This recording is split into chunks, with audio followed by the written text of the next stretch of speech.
Today saw the Biden administration giving mixed messages on whether it would leave historically low caps on refugees put in place by former President Trump. Yamiche Alcindor has more.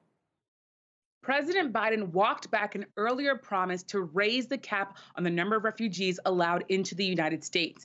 I'm joined now by Jenny Yang. She is the Vice President of Advocacy and Policy at World Relief, a humanitarian nonprofit. Jenny Yang, thanks so much for joining us. Just walk us through what happened today with these twists and turns on the refugee cap.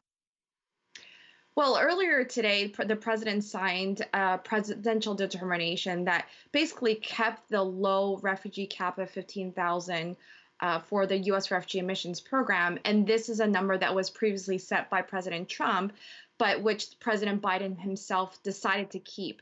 Now, the one change he did make was to revise the program to expand the categories through which refugees are actually eligible to come in through the program.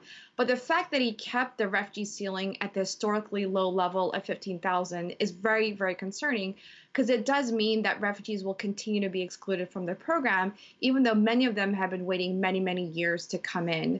Now, the White House just recently issued a statement saying that 15,000 is not the final number for this fiscal year.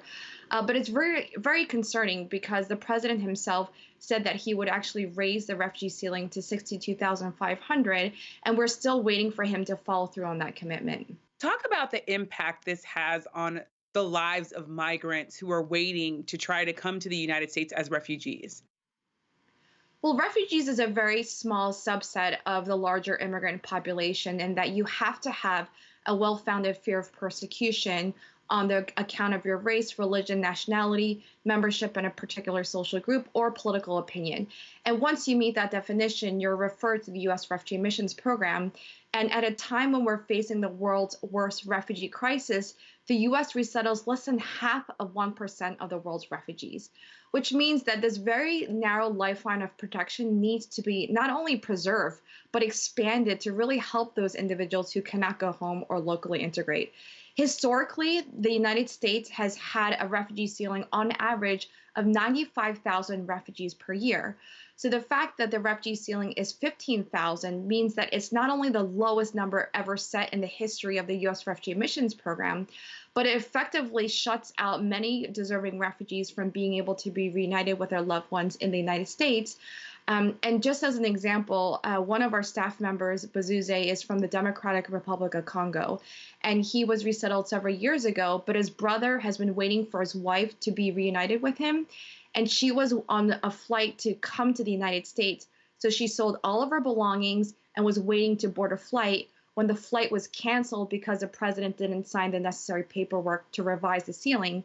And so she actually had to go back into the refugee camp where she is right now.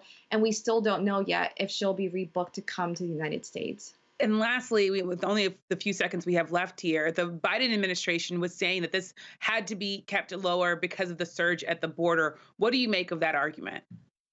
That is not a good reasoning because the refugee admissions program is run by the State Department. They have a completely different funding stream, and agencies like World Relief and other resettlement agencies are prepared and necessary to actually welcome refugees. The issue at hand is not capacity or resources; it's ultimately a matter of political will and the courage to actually up the refugee ceiling to actually help those who really have nowhere else to go.